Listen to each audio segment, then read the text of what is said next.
Caros alunos, né? Esse aqui é a primeira aula do bloco Introdução à Ciência, né? E essa aula eu dei para vocês logo no começo do semestre, presencialmente, né? Mas, bom, então, Introdução à Ciência. E a primeira pergunta que a gente tem que fazer é o que é ciência exatamente, né? Nós somos biólogos, frequentemente a gente acaba dando aula, introduzindo, né? Então, boa parte dos alunos que introduzem ciências naturais na escola é biólogo. É o mais comum, né? Pode ser físico, químico, mas o mais comum é biólogo.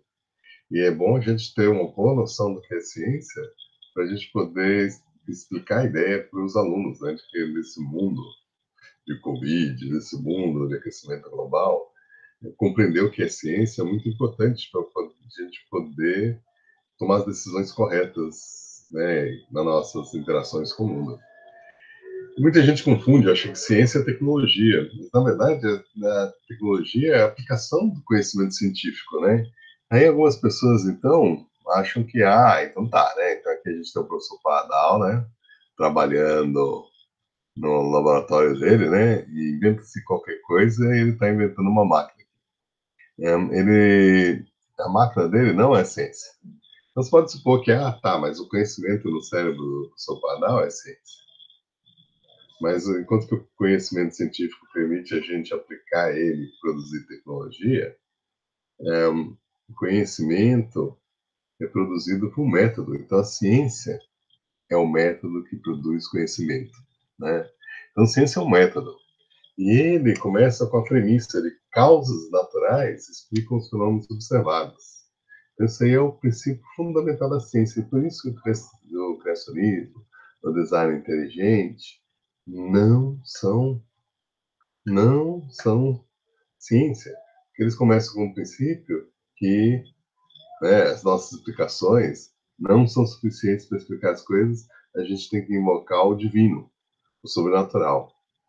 Então, a partir do momento que você invoca o sobrenatural, você não está mais fazendo ciência. Porque ciência só funciona se a gente começa com o pressuposto. Causas naturais explicam as coisas. Então, uma vez que você faz essa suposição, aí você tira um palpite, né, um chute, né, de como, né, é um modelo de como as coisas acontecem, né. E desse modelo a gente deduz hipóteses factíveis de teste empírico. Então, por isso que o método se chama método hipotético dedutivo.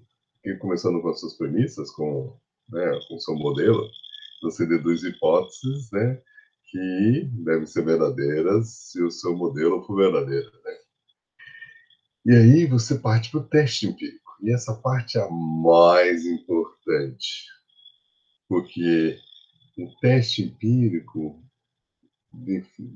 faz a ciência se tornar uma atividade completamente diferente de todas as anteriores. Então, tudo começa com a frase ignoramos. A gente não sabe por que as coisas acontecem. Então, veja, é muito diferente, né? Quando você sabe por que as coisas acontecem, você não usa ciência. Você sabe que a Terra é plana. Então, você ignora toda a evidência ao contrário. E você já sabe como são as coisas. A gente cientista não, começa com ignorância. Eu não sei como que elas funcionam. Não sei como é que são as coisas. Mas devem ser causas naturais. Aí você propõe algumas, né, um modelo para explicar por que as coisas são assim e você testa ele. Então, o teste empírico é o que torna a ciência ciência. Ele produz fatos. Bom, o teste pode ser de vários jeitos, né? O mais comum é o teste experimental, né? Só que tem coisas que aconteceram há centenas de milhões de anos atrás, como a evolução, ou o surgimento de planetas e de estrelas, o surgimento do universo. Então, nessas coisas, a gente tem que usar os outros métodos, né? Um método pode ser previsão de modelo, né? Então, você tem essas variáveis que você acha importante para explicar uma coisa. E aí você gera um modelo, aí você testa ele para ver se ele prevê alguma coisa. Se ele não prevê nada, então seu modelo está furado, né? Mas se você realmente identificou quais são as variáveis importantes para explicar uma coisa, o seu modelo consegue prever. Então, esse seria um outro jeito. E o método comparativo é um método usado para coisas muito grandes ou muito pequenininhas, né?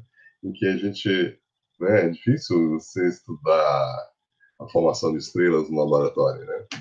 Porque as estrelas são gigantes, elas não cabem dentro do laboratório.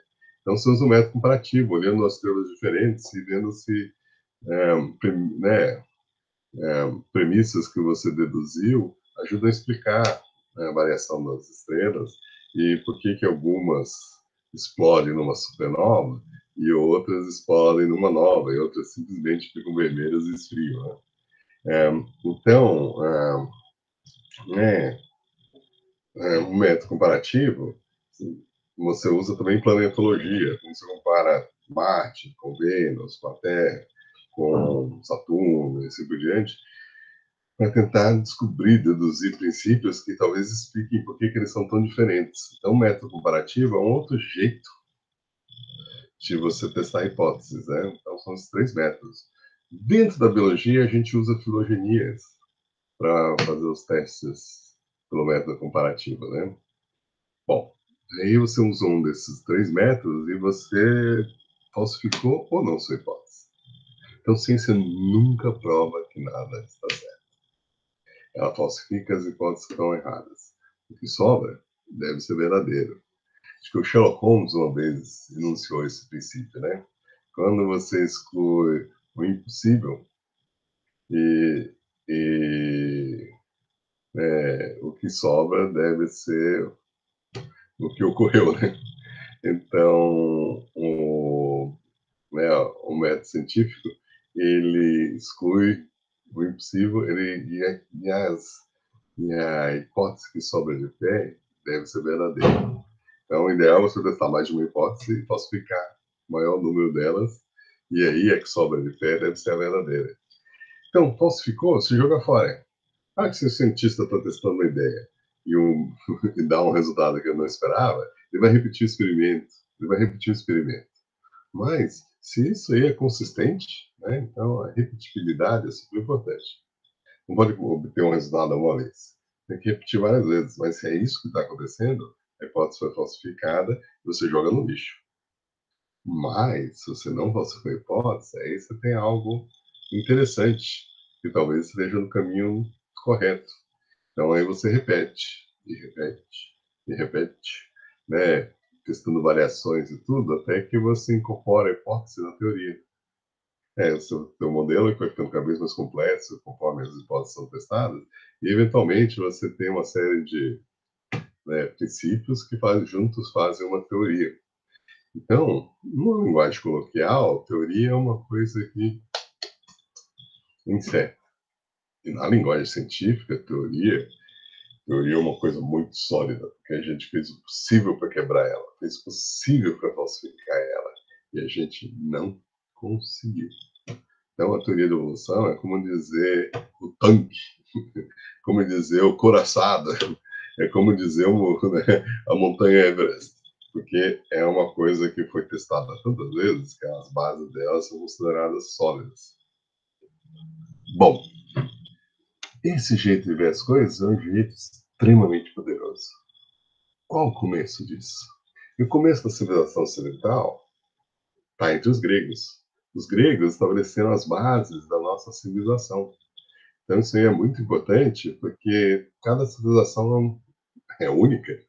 E, por exemplo, os chineses têm um jeito de ver as coisas, os indianos, os persas, os japoneses, os astecas, o povo do Império Shun, na África, o Império Zulu.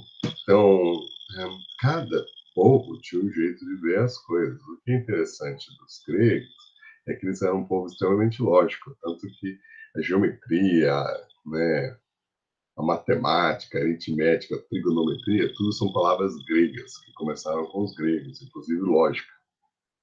E o auge do período grego, né, o grego eram os povos, né, que habitavam a península que era seca, e dava para plantar olivas, né, produziam azeite de oliva, né, e azeitonas, né, e queijo de cabra, né. um lugar extremamente seco. Então eles se voltavam para o mar para pescar e depois para comerciar. Então eles foram importantes, que eles passaram, eles saíram e colonizaram boa parte da Ásia Menor, né, que hoje é a Turquia, e o Mar Negro, né? Então na região da Crimeia, Ucrânia, assim por diante, né, Romênia, toda essa região do litoral. E o sul da Itália, né, a Sicília, né, o norte da África, né, e a região de Marselha, na França, né, tudo isso era colônia grega. Agora, eles compartilhavam o mundo com os egípcios, né, e com os fenícios. Os fenícios também saíram colonizando, né. Eles deram a volta na área grega, né, mas eles começaram a colonizar boa parte da África, né, naquela região ali, Marrocos e assim por diante, e Espanha. Então, foram colônias. E várias ilhas ali, né? Inclusive a Córcega, né? E eles disputavam o espaço com os gregos, né? Então, as rotas comerciais e assim por diante. E aí você vê os etruscos, né? Que os etruscos, eventualmente, né? É, vão se juntar e dar origem, né? Aos romanos e sabinos e assim por diante, eles juntos vão conquistar a maior parte da Itália, da origem ao Império Romano, né? Mas nessa época, os gregos eram a civilização em ascensão, não tanto pela área que eles conquistaram, né? Porque a Pérsia era maior e assim por diante, mas sim pela fertilidade de ideias deles, né? Bom, aí, qual que é a importância para nós, brasileiros, por exemplo, dos gregos e romanos? Então vamos ver, dos vocábulos da língua portuguesa, tem 140 mil dicionários, as, as palavras de origem latina são 80 mil. As palavras de origem grega são 16 mil. Então dá 96 mil. Que é o latim ou grego, né? E outros arcaísmos, profissionalismos, exotismos do Brasil, África e Oceania, 40 mil. Né? Assim, na verdade, também é bastante, né? O período de colonização portuguesa gerou um monte de palavras, né? Que foram incorporadas, né? Como mandioca e tarô e assim por diante, né? E veja, se os portugueses seguissem a regra de não vamos falar palavras exóticas, vamos só falar as palavras de origem europeia, o português teria 2.000 palavras, né?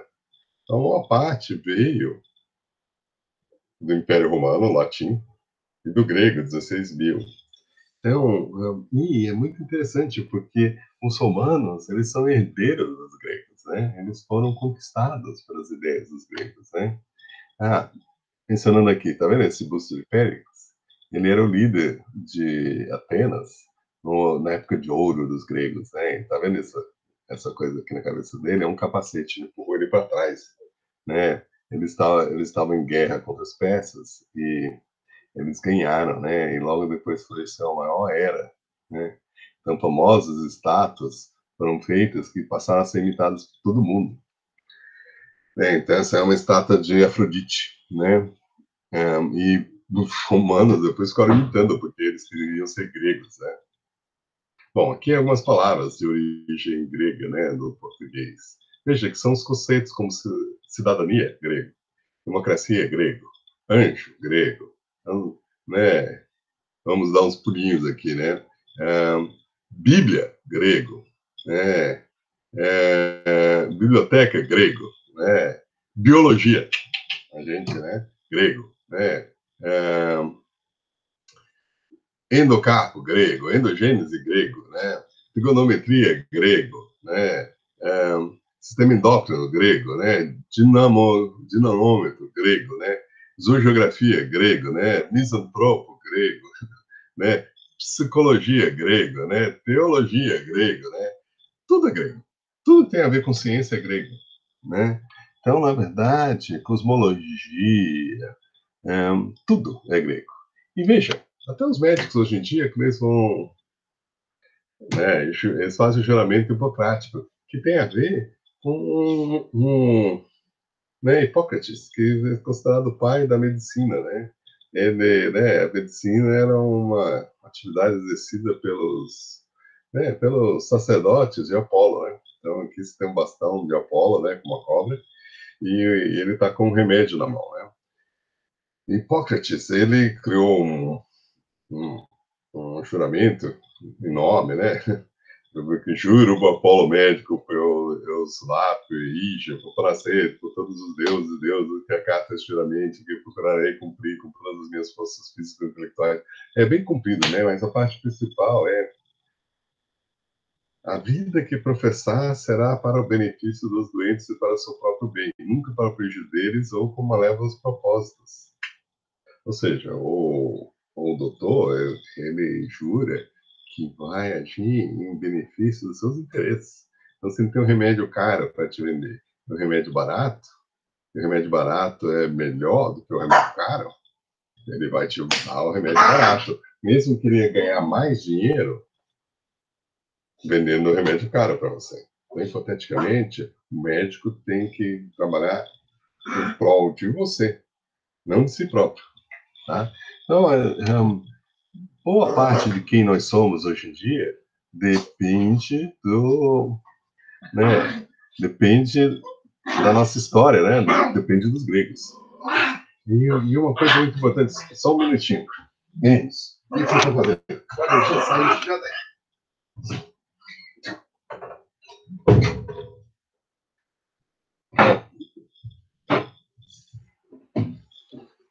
Boa parte dos cachorros estão latindo.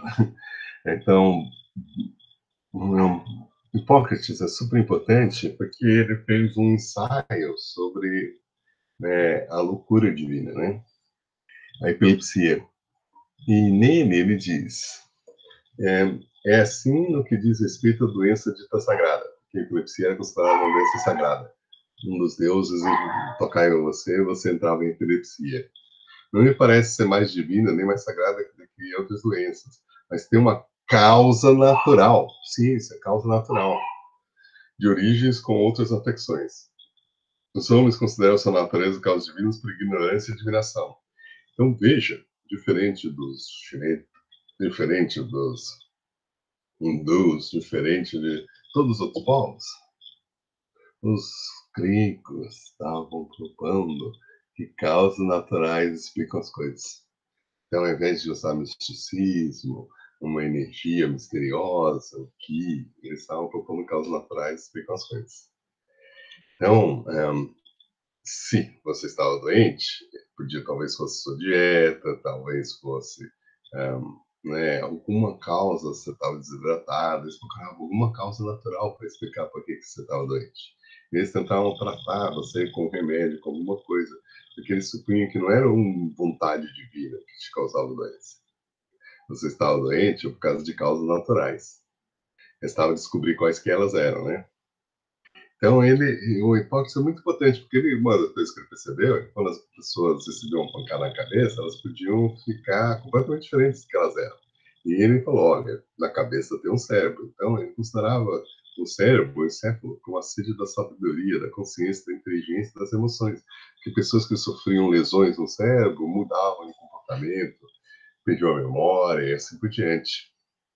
Então, ele sugeria que os transtornos mentais podiam ser tratados igual a qualquer doença, por exemplo, a epilepsia, devem ser causados por patologia do cérebro, por traumas, e também ele propõe que existem fatores hereditários. Então, ele percebeu que algumas doenças pareciam a melancolia, parecia que caía numa família, e toda a família era melancólica, né? Então, ele também supôs de que, por exemplo, na guerra, assim por diante, pessoas podiam sofrer consequências que hoje em dia a gente chamaria de estresse pós-traumático, né? Então, estresse psicossocial.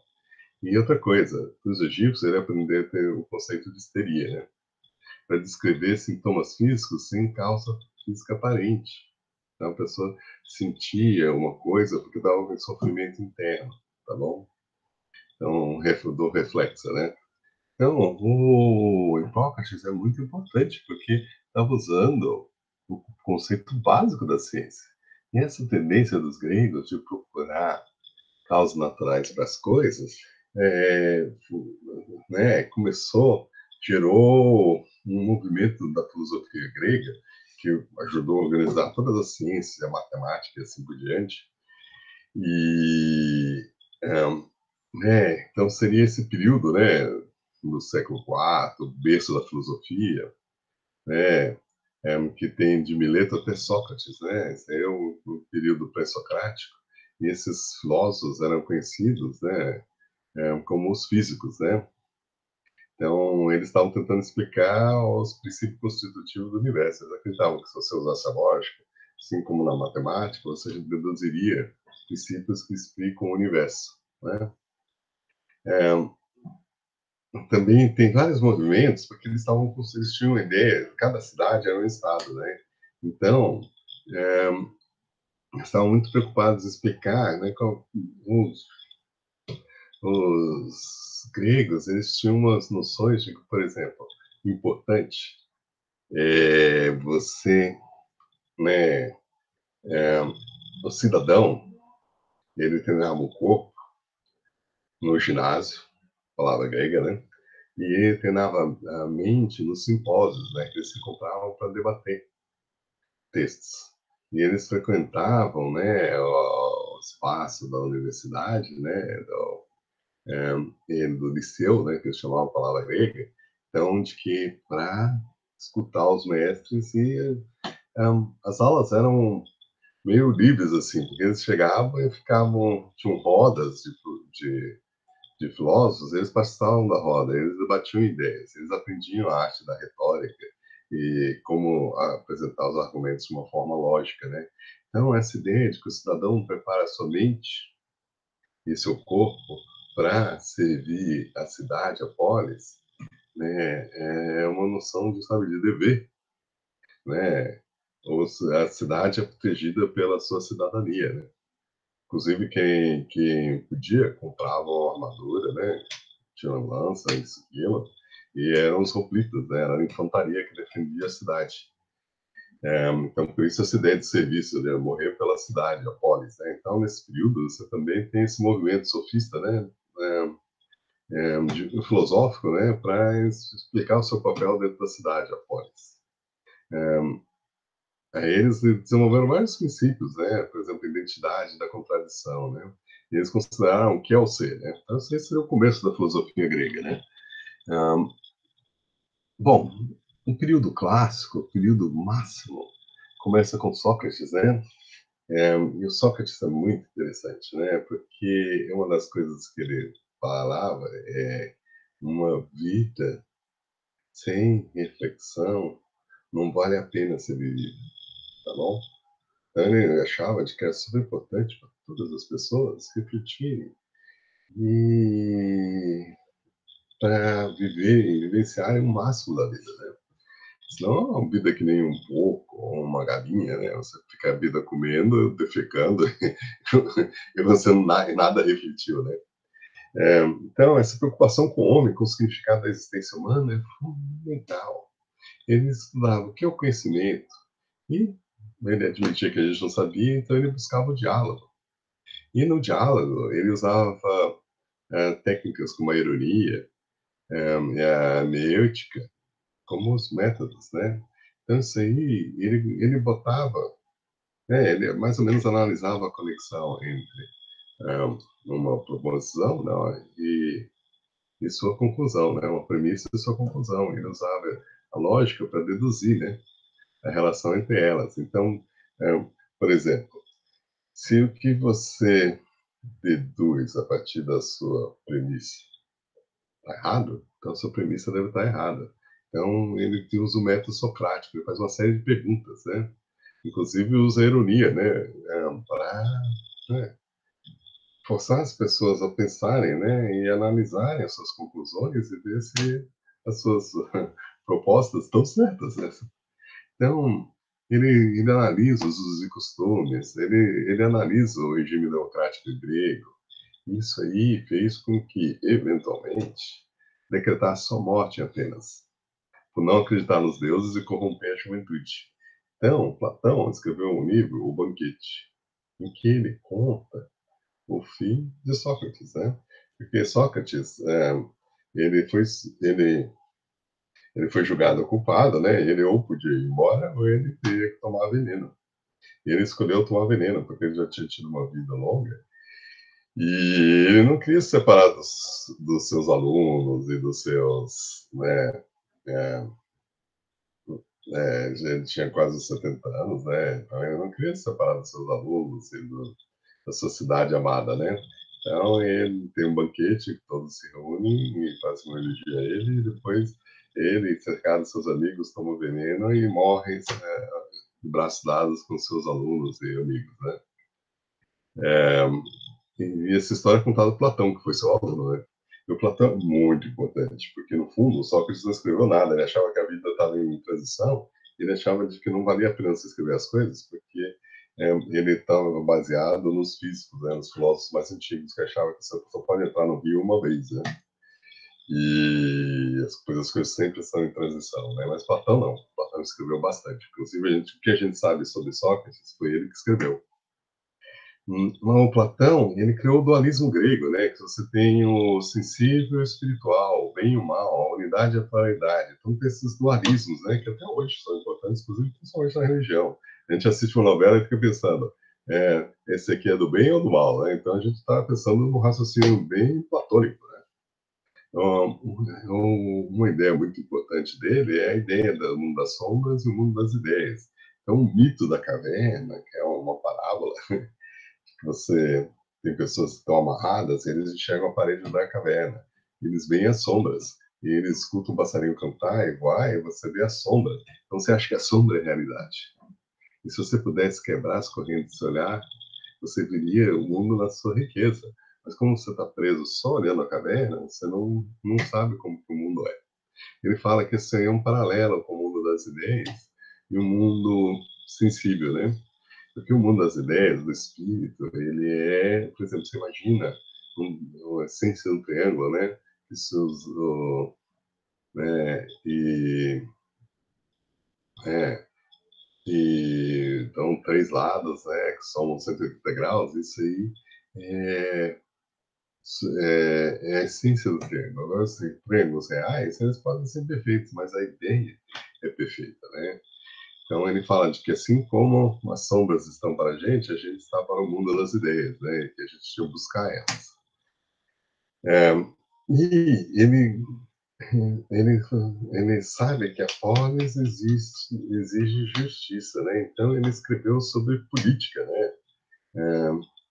E ele tinha um conhecimento, né? Que é uma palavra paideia, né? Enciclopédia, por exemplo, tem essa palavra paideia, que é o currículo que preparava o cidadão para ser um membro da polis, da cidade, do estado grego.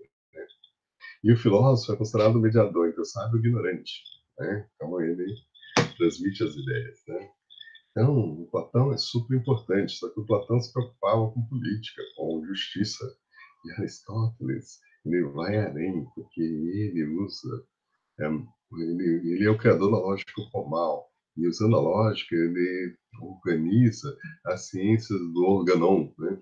Que era o curso que ele dava, que tinha física, metafísica, lógica, matemática, psicologia, antropologia, ética, política e assim por diante, que são disciplinas que a gente existe até hoje, cujo escopo foi definido por Aristóteles. É, ele é tido como o maior dos filósofos gregos, tanto que a gente vai entrar mais a fundo, porque ele é o pai da biologia. Ele marca o apogeu da filosofia grega, né? Então, Aristóteles, de 1374, não, desculpe, de 384 a.C. até 322, ele foi aluno de Platão e foi professor de Alexandre o Grande. Isso é super importante, porque nesse período os gregos deixaram de ter sua importância, né? Porque eles eventualmente são conquistados pelos macedônios, né? E os macedônios falavam grego, mas eram considerados bárbaros. E eles acharam tudo, como eles falavam grego, eles acharam tudo que os gregos faziam lindo. E eles adotaram tudo que os gregos faziam. Então, o maior filósofo grego de todos os tempos, Aristóteles, foi professor de Alexandre o Grande, né? Ele definiu as várias áreas do conhecimento humano. Então, ética, política, física, metafísica, lógica, psicologia, poesia, retórica, zoologia, biologia, história natural, teatro, música. Ele definiu o que era importante em cada uma dessas áreas. É o filósofo que mais influenciou o pensamento ocidental. E muitas das palavras que ele criou passaram para quase todas as línguas modernas: atualidade, axioma, categoria, energia, essência, potencial, potência, tópico, virtualidade, e muitas das outras foram criadas por Aristóteles, né? Ele fundou o Liceu, né, laico, e muitas escolas são chamadas de Liceu, né? E os alunos dele eram conhecidos como peripatéticos, né, os que passeiam, porque ele adorava uma viagem de campo.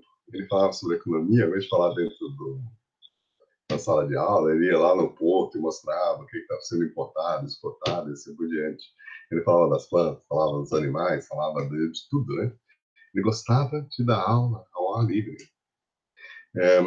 Ao contrário da Academia de Platão, que gostava das ciências humanas, o Liceu privilegiava as ciências naturais, por isso que ele é o pai da biologia, né?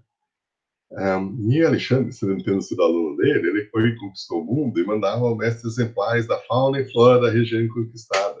Inclusive, consta que ele mandou um elefante, quando ele tentou conquistar a Índia, ele mandou um elefante de presente para Aristóteles, né? Eu fico imaginando a cena, né? É, Aristóteles, ó, o seu ex-aluno mandou um presentinho para você. Ele pesa 3 toneladas, tá aqui, ó. É você que vai ter que alimentar e limpar o cocô dele. Então deve ter sido, espero que ele mandou algum dinheiro para manter o elefante, né? É, o, né? O Aristóteles, então, preservava as peles e as plantas, e dava aula sobre elas, né? Então ele escreveu, né? É, ele ele estudava filosofia, metafísica, lógica, ética, política, retórica, tudo os alunos tinham que aprender: poesia, biologia, zoologia, medicina. E, ao fazer isso, ele estabeleceu as bases de todas as disciplinas usando uma metodologia científica típica de cada uma dessas áreas, né? Ele definiu o que o geógrafo estudava, né? O geógrafo não só estudava a Terra, mas o homem, suas relações, né, entre os países e com a terra, né, o que eles produziam e assim por diante, que língua que eles falavam. Bom, é, como ele é o pai da biologia, isso é o mais importante para a gente, né? Ele formalizou a lógica e a dedução, né? A lógica é o processo de derivar conclusões de uma série de premissas, né? Que é uma coisa que o Sócrates fazia, mas ele formalizou. Ele versou sobre a causa das coisas, né? Então ele falava que frequentemente a gente tem vários níveis que podem causar uma coisa. Tem a causa material, tem a causa formal, tem a causa eficiente e tem a causa final. A gente pode fazer essa pergunta, né? Quais são as causas da terceira ponte? Então, a causa material por que que é? Quais são as causas da terceira ponte? Por que que ela não cai? Por que ela está de pé? Bom, a causa material é que ela é feita de concreto em aço. Por exemplo, se ela fosse feita de açúcar, né, ela teria derretido faz tempo, né? Então, o fato que ela está de pé é porque ela é feita de concreto e aço. Então, isso seria a causa material, né? A causa formal é um arquiteto. A forma e estrutura da ponte se deve ao fato de um arquiteto, baseado na ideia de uma ponte de vão livre e alta, bolar uma planta que foi adotada pelo governo do estado. Então, eles queriam que navios passassem embaixo, né? Então, a ponte tem um vão alto para permitir que navios passem por baixo da ponte. Bom, e como que foi a causa eficiente? Como que aconteceu essa ponte? Isso aí já é um processo histórico, né? Teve uma licitação, várias companhias de engenharia civil competiram, uma delas ganhou o contrato, começou a fazer a ponte, só que aí os bichos roubaram o dinheiro, aí pararam a ponte, aí depois conjuntaram o dinheiro de novo e continuaram, só que ela era para ter 3 pistas de cada lado, e eles reduziram para 2 pistas de cada lado, né, nesse momento. Então, eles usaram tratores, guindastes, milhares de operários, aí você pode ver os números, e você aí tem a causa eficiente. Mas qual a causa final da terceira ponte? A causa final da terceira ponte é unir Vila Velha com Vitória. Bom, vamos pensar isso aí nos dentes do tigre, né? Qual que é a causa material? Por que o tigre tem dentes que furam o crânio de um veado, né? Os dentes tigres são duros, feitos de dentina esmalte, em forma de cone consegue penetrar a carne auxiliada pela poderosa musculatura temporal e massetérica dos tigres, né? Bom, isso aí é a causa material, mas qual que é a causa formal? Bom, o DNA do tigre fez crescer esses dentes e no genoma tem instruções precisas do DNA. E como que é a causa eficiente? Bom, os dentes tigres se formaram durante o desenvolvimento dele, embriológico. Quando na segunda semana da gravidez, certos genes são ativados e segue aí uma explicação autogenética e biológica, tá bom? Agora, qual que é a causa final dos dentes do tigre? Bom, os dentes foram produzidos pela ação da seleção natural. Ou seja, a causa final é para deixar mais descendentes. O tigre, que tem dentes que matam, ele consegue matar as presas. E aí, ele deixa mais descendentes do que um tigre que não tem caninos grandes. Tá bom? Então, uma causa final dos dentes do tigre é que ele é um caçador, ele precisa de uma ferramenta para matar. Aqueles que tinham dentes mais afiados deixavam mais descendentes. Então, os dentes ficavam grandes. Né? Então, a causa final é deixar mais descendentes. Sem dentro da biologia, isso aí sem virar e falar, não. É de que existe um arquiteto, Deus, e ele criou o tigre desse jeito. Então, dentro da religião, a causa final é Deus. Mas dentro da biologia, e biologia é uma ciência, você tem que pôr causas naturais para explicar as coisas. Então, você exclui Deus automaticamente. Então, assim, o motivo das causas, no mundo biológico, é a seleção natural. Né? A seleção natural opera sobre os organismos e cria adaptações. O dente do tigre é uma adaptação e foi criado pela ação da seleção natural. Bom, esse jeito de ver as coisas era extremamente poderoso. Só que os gregos foram absorvidos pelos persas, né? Aqui é uma extensão do Império Persa, conquistaram o Egito, conquistaram toda a região da Mesopotâmia, né? Então a Pérsia fica por aqui, perto da Índia. Só que eles foram, conquistaram toda essa região atualmente do Iraque, da Turquia, e inclusive nessa região aqui da Europa, e eles estavam prestes a invadir os gregos, né? Então é possível que, se eles tivessem conquistado os gregos, a história seria bem diferente. Mas o que aconteceu foi uma série de batalhas e guerras, e essa aqui é a terceira invasão persa, né? As outras duas não deram certo, nessa aqui o Darius foi com um exército gigante, e os 300 de Esparta, junto com 5 mil aliados no filme, 300 não conta isso, eles seguraram os persas. Aí eles se atrasaram, deu tempo dos gregos se juntarem, e aí eles derrotam a, né, a frota persa, eles derrotam na Batalha de Salamis. E os, o exército eles derrotam no ano seguinte na Batalha de Plateia, né? Por isso que você tem uma maratona, né? De que foi correndo, um dos guerreiros, depois da batalha, foi correndo até Atenas. Ele correu, né? Uma maratona, né?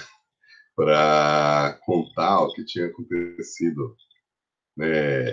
Por isso que a maratona tem quanto que é mesmo? 42 quilômetros, né? Que é essa distância que ele correu, né? Dizem que ele já estava cansado da batalha, então ele chegou, correu o mais rápido possível, chegou, contou o que aconteceu e morreu logo depois. Né? Bom, os gregos sobreviveram e eles já atingiram o seu auge logo depois dessa grande vitória. Mas depois, como eles eram um monte de cidades-estados, essa liga se desfez e eles começaram a brigar entre si, e os espartanos e o pessoal de Atenas tentando controlar as demais cidades, aí não, né, eles acabaram sendo conquistados pelos macedônios. Filipe Macedônio conquistou a Grécia, pegou Aristóteles, ele virou professor do Alexandre, e quando o Filipe morreu, Alexandre herdou Macedônia e invadiu o Império Persa, ganhou. Então ele conquistou o Egito, ele conquistou a Mesopotâmia, né? a região da Síria, ele foi indo, conquistou a Pérsia e chegou na fronteira da Índia, tanto que ele mandou um elefante para Aristóteles, lá da fronteira com a Índia, né? Ele conquistou boa parte do mundo conhecido da época, e as principais civilizações. Inclusive, olha, veja aqui, lembra os competidores deles, lá os, os antigos competidores dos gregos, né? Que eu queria mostrar para vocês aqui, né? Os fenícios, tá vendo aqui? São povo da Síria, né? Eles foram conquistados, né? Então todo mundo virou heleno, porque os macedônios não eram gregos, mas falavam gregos. Todos os professores deles eram gregos. Todo mundo que tinha alguma habilidade, escultor, isso, aquilo, era grego. Eles saíram fundando cidades. Em toda essa região, Alexandria, no Egito, fundado por Alexandre o Grande, né? Todas as cidades, Susa, Tesalópolis e assim por diante, foram eles que fundaram. E essas cidades continuaram, mesmo depois que o Império, um, né, mesmo depois que o Império de Alexandre o Grande se desfez, quando ele morreu, ele se desfez. Cada general ficou com uma parte, o Egito ficou com Ptolomeu, né? A Trácia, a Macedônia ficaram com, né, outro general, e cada um dos generais, inclusive da Pérsia em si, foi toda dividida entre os vários generais, né, Mesopotâmia, Babilônia, isso e aquilo, todos eles falavam grego, e tinha uma organização grega, porque Alexandre exportou o jeito grego de ser para uma enorme região, que incluía o Mar Negro e o Mar Cáspio, né? Então, ele disseminou a cultura grega, né? Aí aqui a gente tem um período decadente que é a época de Arquímedes, né? Então não é um período sem nomes notáveis, né? Mas você tem a sensação de que a desintegração do Império Helenista e a ruína da polis grega e o poderio crescente dos romanos que anexaram a Grécia fez com que os gregos desencantassem, né? Então você tem várias coisas, algumas místicas, né? O helenismo, o ceticismo, o epicurismo, os cínicos, o estoicismo, o platonismo, que são meio que ajudavam os gregos a aceitar o fato que eles não eram mais né, a principal potência do Mediterrâneo, né, porque a parte deles havia sido tomada primeiro pelos macedônios, depois pelos romanos. Só que os romanos estavam encantados com os gregos. Então, os romanos, eles começaram, eles uniram a Príncipe Itália, que competiram contra Cartago, que eram os antigos descendentes dos fenícios. E eram culturas que competiam. E no começo, Cartago começou ganhando, né? Então, Aníbal, né, saiu destruindo a Itália, né? Diz que ele não conseguiu capturar uma cidade de Itália. Ele atravessou com elefantes os Alpes e derrotou todos os exércitos romanos, mas não conseguiu fazer com que os romanos se rendessem, porque os romanos tinham cidades fortificadas, eles eram um povo bem guerreiro, e não conseguiu reduzir. Aí no ano seguinte eles conseguiram derrotar Aníbal e depois, né, nas três guerras púnicas, né, eles eventualmente, né, foi pedido delenda est Cartago, né, destruam Cartago. Eles destruíram Cartago, semearam sal nas terras de Cartago para nunca mais ter uma cidade lá, e Cartago deixou de existir. Aí os romanos foram e conquistaram a Grécia. E as historinhas do Asterix, por exemplo, Asterix, né, é interessante porque, se você lê Asterix, você sabe que os romanos conquistaram uma enorme região da Bretanha, da Espanha, todo o norte da África, o Egito, inclusive a Mesopotâmia, né? E essa região gigante, eles conquistaram toda a Europa, menos uma pequena vilarejo onde mora o Asterix e o Obelix, né? Claro que isso aí é uma história fictícia, né? Mas é engraçado. Eu gosto do Asterix, né? Porque ele explora um pouquinho esse mundo, né, de que na verdade era um mundo, né, dos romanos era muito maior do que os gregos, né? O mundo da época dos gregos incluía a Grécia, né, e toda essa região daqui, né, que seria a Pérsia, e assim por diante. Inclusive sobreviveu. E a origem do Império da Pártia é o Império Helênico. Eles eram influenciados pelos gregos, né? Mas eles também trouxeram para a Europa a civilização grega, né? Então espalharam pela Europa. Então, a civilização dos europeus é baseada nos princípios dos gregos, porque os romanos conquistaram a Grécia, anexaram as ideias da Grécia para eles, inclusive falaram que, ó, todos os nossos deuses são os seus deuses, e importaram as histórias, né? E, eventualmente, né, eles espalharam o jeito de pensar, palavras como biologia, em todo o mundo europeu, né? Bom, a gente fecha aqui os gregos e romanos com Hierão de Alexandria, que viveu, ó, 10 anos Domini a 70 anos Domini. Isso aí é na era cristã, ou seja, no Império Romano, né? Ele trabalhava na grande biblioteca de Alexandria, quando ela estava na sua glória. E ele ensinava no Museu de Alexandria. E ele fez esse primeiro engenho a vapor, né?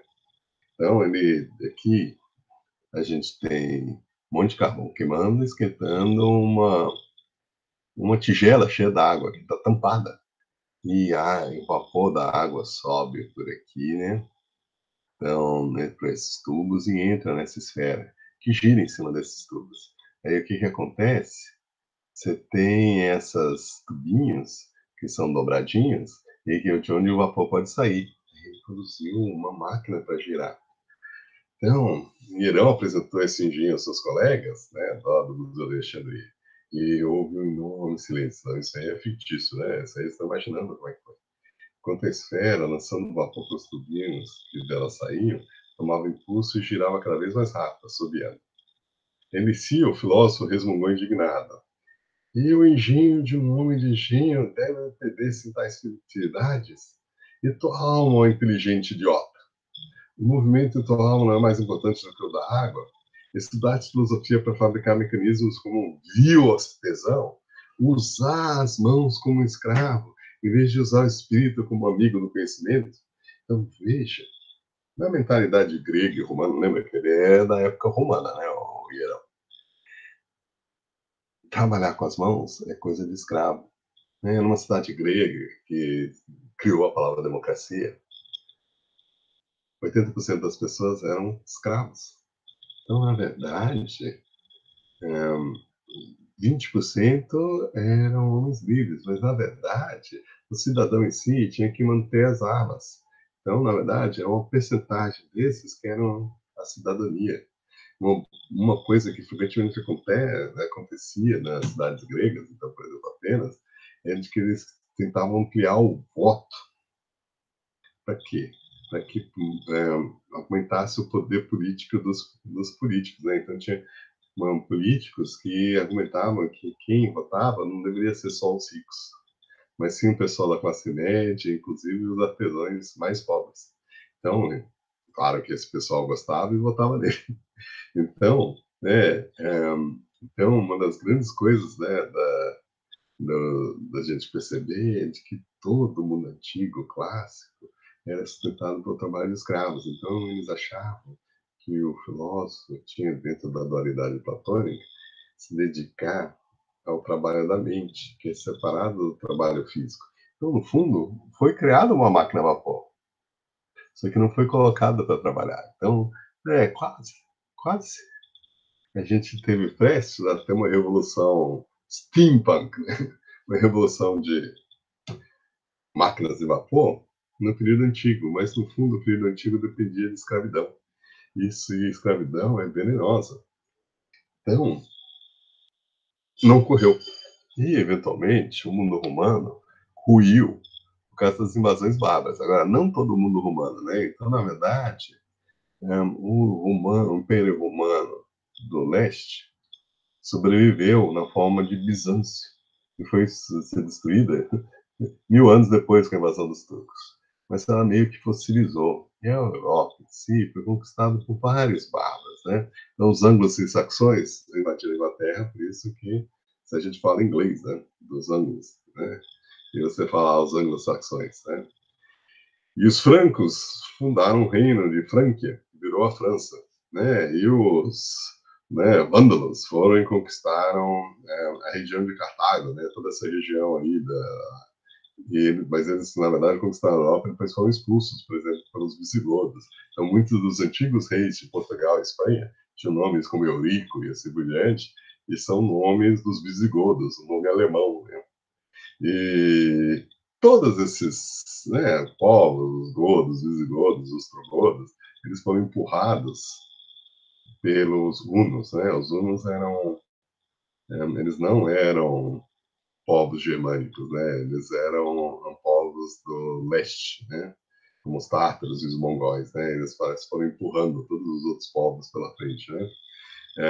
E existe uma suspeita que talvez foi mudança climática que levou a isso, né? Então, um período mais seco fez com que as estepes centrais deixassem de sustentar o gado né, os rebanhos de carneiro e assim por diante. Então, os hunos saíram de suas terras e saíram empurrando todo mundo. Então, foi uma cascata de invasões, conforme eles iam invadindo, né? Eles provocavam invasões, aí foi tanta invasão que os romanos não resistiram, né?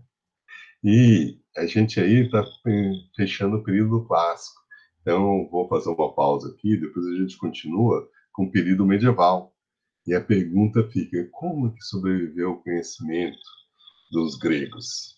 Como que atravessou esse período de trevas, né?